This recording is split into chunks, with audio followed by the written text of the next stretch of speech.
कहानी से नहीं निकलती। और रही तुम्हारी घर की बात, तो हम तो उस कोठे में भी दोबारा नहीं गए जहाँ थूक दिया एक बार। बहुत मोहब्बत है इन लोगों के दिलों में आपके लिए।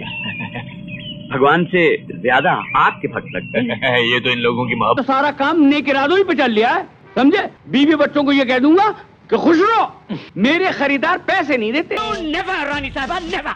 काय को उसमें किसी के बाप से क्या डरना है? हम मिलिट्री का आदमी है रानी साहबा, हम जो कुछ करता है चोरी। Well, gentlemen, I've asked you to come here through Mr. Jinnah's kindness because I've had the chance to see the legislation and it is exactly as was rumored. Arrest without warrant and automatic imprisonment for possession of materials considered seditious. And your writings are specifically listed. So much for helping them in the Great War. भाई 14 साल की आयु से मैं काम ही काम करता आया हूँ और अब मैं रिटायर हुआ हूँ। नजर में ये कार बिल्कुल बेकार हो गई है और राय बहादुर उस चीज को कभी इस्तेमाल नहीं करता जिस पर एक भी दाग लग गया हो।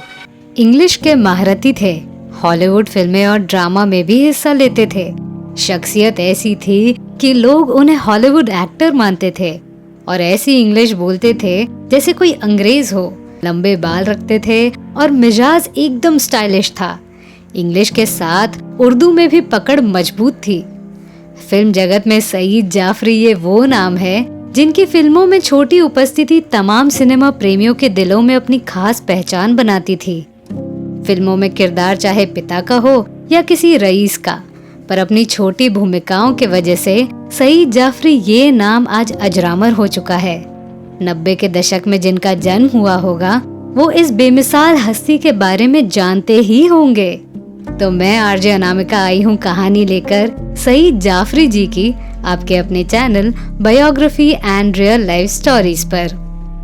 सईद जाफरी जी का जन्म 8 जनवरी 1929 को ब्रिटिश कालीन पंजाब के मलेरकोटला में हुआ। कहा जाता है कि सईद खानदानी अमीर थे। उनके नाना मलेरकोटला प्रांत में दीवान थे तो पिताजी हामिद हुसैन जाफरी डॉक्टर थे। सरकारी नौकरी होने के चलते हामिद अपने परिवार को लेकर वहीं रहते जहां ब्रिटिश उनकी पोस्टिंग करती थी। इस वजह से सईद का बचपन उत्तर प्रदेश के कई सारे जगह में गुजरा और इसके साथ एक्टिंग के प्रति उनका आकर्षण भी बढ़ने लगा, क्योंकि प्राथमिक स्कूल के दौरान वो स्टेज शो में हिस्सा लेने लगे और बहुत ही कम उम्र में उन्होंने एक्टिंग की परिभाषा भी सीख ली। वो न सिर्फ अच्छी एक्टिंग करने लगे बल्कि मिमिक्री भी कर लेते थे। पृथ्वीराज कपूर, मोतीलाल, कनन देवी, दुर्गा खोटे जैसे स्टार्स के वो फैन थे। इंग्लिश में महारथी थी, इसीलिए इंग्लिश ड्रामा में भी हिस्सा लेना शुरू कर दिया और ऐसी इंग्लिश बोलते थे जैसे कोई अंग्रेज हो। जवानी में लंबे बाल रखते थे और मिजाज एकदम स्टाइलिश था। इंग्लिश के साथ उर्दू में भी पकड़ मजबूत थी। पर वो कुछ 1945 का समय था। आजादी का जुनून चारों तरफ था। ऐसे में पार्टीशन के वक्त सईद का परिवार पाकिस्तान बस गया, पर सईद खुद भारत देश को छोड़ नहीं पाए। पंडित जवाहर नेहरू के भाषण वो सुना करते थे और हिंदू माइथोलॉजी में भी दिलचस्पी बढ़ने लगी थी। 1950 में इलाहाबाद यूनिवर्सिटी से एमए की डिग्री मिलने के बाद वो दिल्ली आए और ऑल इंडिया रेडियो में बतौर आरजे काम करने लगे।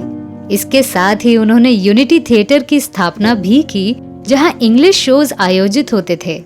अंग्रेजों के कई सारे प्रसिद्ध नाटकों को सईद जी ने अपने थिएटर में उतारा और यहीं से वो एक जाने माने शख्सियत बन गए। 1958 से 1960 के दौर में भारत सरकार द्वारा पब्लिसिटी और एडवर्टाइजिंग डायरेक्टर के तौर सईद ने यूएस के तरफ रुख किया और वहां भारतीय मूल के प्रसिद्ध ड्रामा आर्टिस्ट के रूप में एक अलग पहचान बनाई। न्यूयॉर्क और लंदन में ड्रामा के प्रति एक रूप होने के कारण ब्रिटेन से उन्हें order of the British empire OBE award मिला। वो एशिया के पहले हस्ती थे जिन्हें ये अवार्ड मिला था। इसके बाद वे लंदन में ही स्थायिक हो गए और यहाँ से उनका फिल्मी सफर शुरू हुआ। बॉलीवुड के साथ हॉलीवुड में भी वो खूब चमके। आज भी वहाँ सईद जाफरी को एक सफल अभिनेता के रूप में याद किया जाता है। हॉलीवुड के प्रसिद्ध अभिनेताओं के साथ उन्होंने स्क्रीन शेयर किया और साथ ही वहाँ के धारावाहिकों में भी अपनी खास जगह बनाई।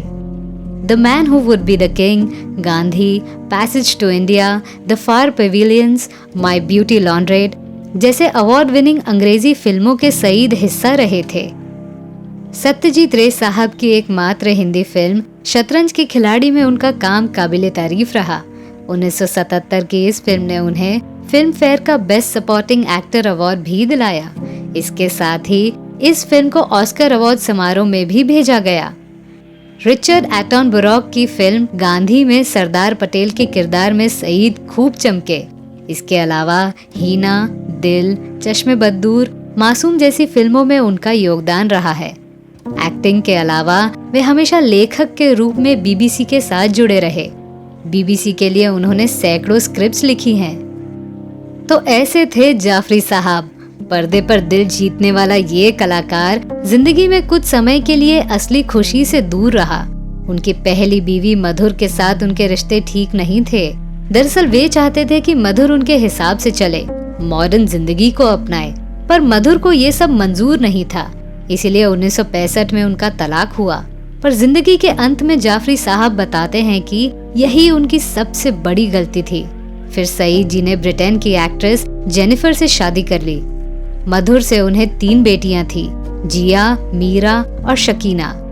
इनमें से शकीना ब्रिटेन की जानी मानी एक्ट्रेस हैं। ऐसे सशक्त और प्रतिभावादी एक्टर का देहांत 15 नवंबर 2015 में ब्रेन हैमरेज के कारण हुआ। उस वक्त वे लंदन के अपने घर में थे। भारत सरकार ने उन्हें मरणोपरांत पद्मश्री से सम्मानित किया। तो मैं थी आपकी अनामिका। मेरी सुनाई हुई कहानी आपको कैसी लगी ये हमें कमेंट सेक्शन में ज़रूर बताइएगा और हमारे channel biography and real life stories को सब्सक्राइब करना न भूलें। नमस्कार।